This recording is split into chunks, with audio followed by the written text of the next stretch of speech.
Hey, what's up, everybody? It's Brian, and we're doing a final on the small scale group build that's hosted by Mr. Sean over at Scale Model Car Guy channel and myself. Before we get into what we're looking at here, I would just like to first say thank you very much to Sean for letting us help him out with this awesome group build.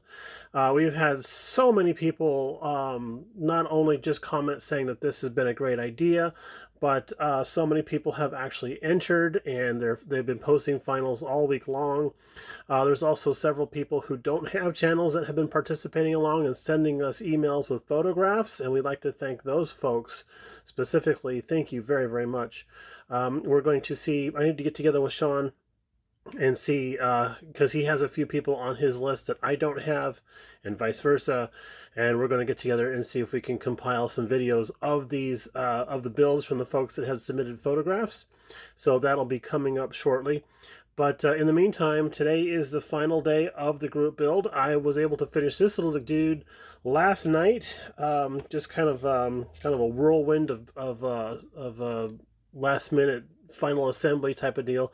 But again, we worked with the Airfix kit. This is the Gulf Oil Porsche 917, and you'll notice that there are no roundels on the kit. And after doing the decals, I found out why, because they're not that great. We did have a lot of trouble with the decals. They did split on us here and there. I figure that was probably because they were old. We got this from our friend Bernie a long time ago, and he probably got it from a collection that had been sitting outside or something like that. Anyway, the decals just seem like they're like very, very brittle. We did our best with actually, doing the decal work and such. We did have to do some repair work here and there with the roundels. The Gulf liveries, they turned out just fine. And once again, we did actually paint on the black stripes that we see there. They are a tiny bit thick for the scale of the vehicle, but it seems to work okay. It's only the second time I've ever actually painted on stripes, and I think we pretty much got it this time. One thing that the kit was a little bit iffy on was the actual headlight lenses here, these covers. We had those taped over so that we didn't get anything scratched because we glued them on pretty early on in the process, but they don't fit perfectly. We were worried about getting paint and stuff underneath the lenses, but as it turned out, we were fine. It worked out just great, so we were pretty stoked about that. The wheels are actually hard plastic. They're styrene wheels. I've never worked with a styrene wheel before on an actual car. I've done that perhaps on airplanes before, and you just painted them rubber and stuck, or flat black and stuck them on the plane or whatever. But we wanted this to actually look like a car, so we took our time, painted them rubber black from Tamiya.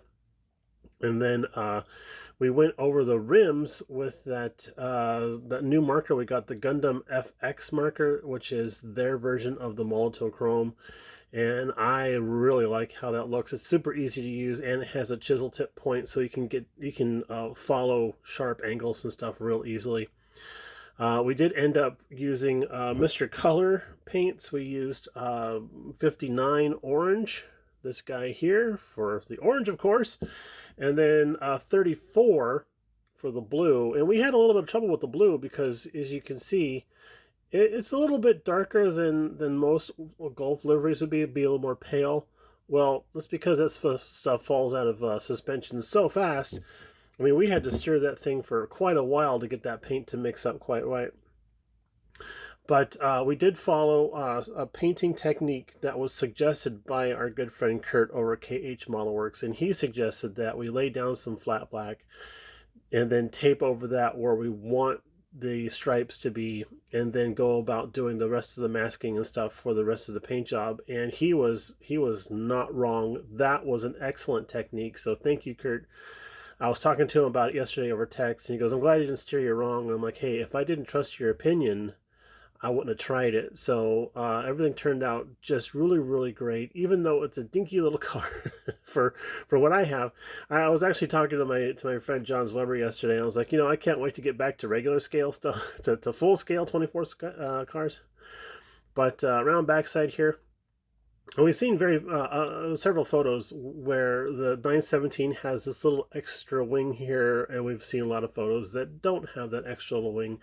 I decided to leave it in there because it gave it visual interest. Around the backside here, we had problems with mounting the exhaust pipes because they hung down. They would have hung down too low if we put them where they were supposed to, so we just attached them to the side of the brace. I think that looks pretty good too. And then we were having a devil of a time doing the final fitment because these rear wheels were sticking out so far that they were actually interfering with the fender. So we modified the rear brakes, kind of shaved them in half, put them back on again, and then tucked in the wheels as far as we could. There's a little bit more of a dragster look that way, but I do like the fact that the wheels tuck in. I kind of wish I had done that for the front wheels and got those to tuck in a little bit better. The only modification we did to the kit, other than just painting and sanding, we added some little nuts here. The kit does come with styrene nuts, I guess is the best way to say it, wheel lugs, and we'll show you a picture here of what we had and what we decided to use.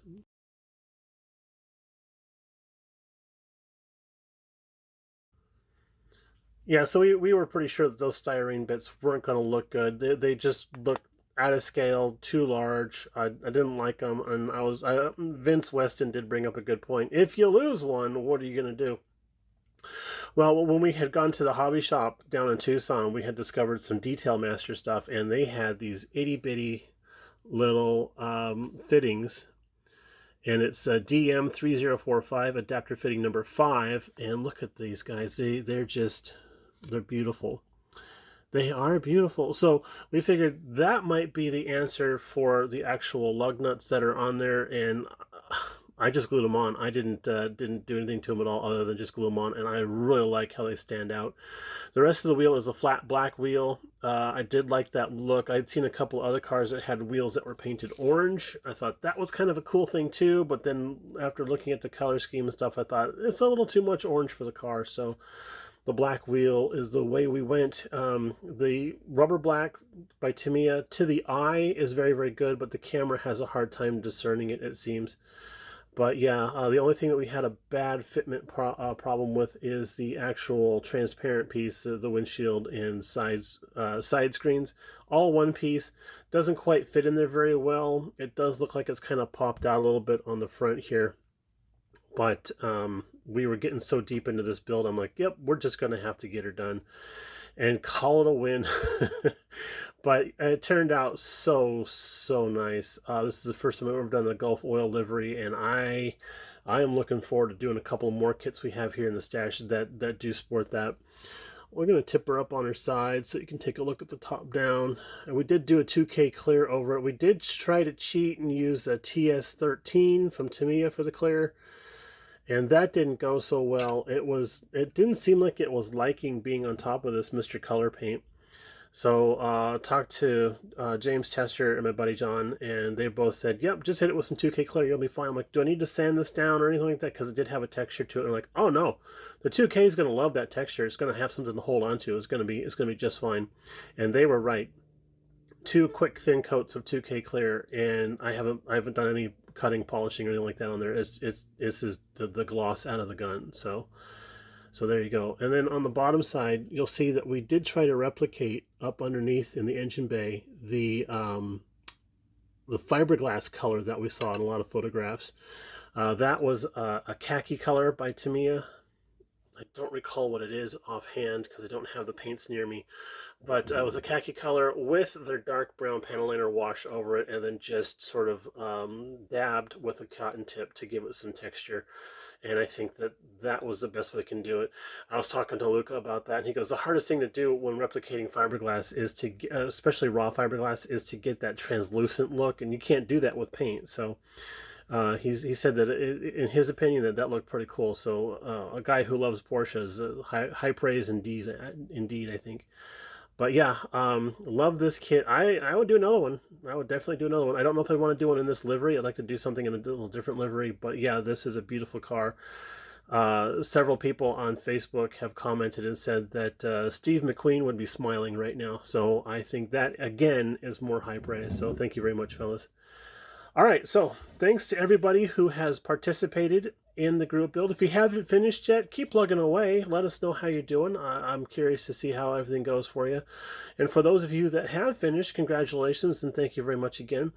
I am definitely looking forward to doing this again next year. I built this kit so that I could get it out of the stash and get another, get a hole in the stash and feel good about having a hole in the stash. And next thing I know, I'm buying 4 more small scale kits. So I sort of, I guess, just added to the addiction, I suppose. Anyway, y'all take it easy. Have a great rest of your week. We'll talk to you a little bit later on. We got some other stuff coming up for videos, and we'll see you then.